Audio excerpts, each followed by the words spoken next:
Guys, so may mga mesa silang dala-dala din. Tapos dito sila kakain. So remind lang sa mga be responsible sa mga kalat natin para ma-maintain yung kagandahan ng lugar na to. Ayan. So doon nakaraan kami, doon kami nag-ihaw-ihaw. Tapos dito kumain, tapos dito kami nag-swimming. So dito yung malalim guys na pwedeng pagsimingan. Kasi sa baba doon, yun yung ginawa. Dito, hindi nila ginawa dito kasi mas malalim dito. Saka wala silang mas malalaki yung mga bato dito kasi dito guys. Yun ang pinagkaiba. Ayan guys, kain muna tayo guys. Ano ba mga menu natin guys? Ano ba ito mami? Menudo.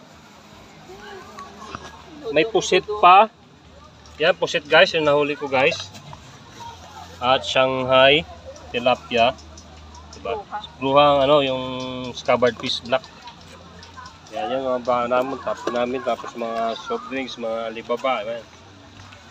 Ganun lang, simple-simple lang buhay natin dito, diba? Wala kailangan mag-bar.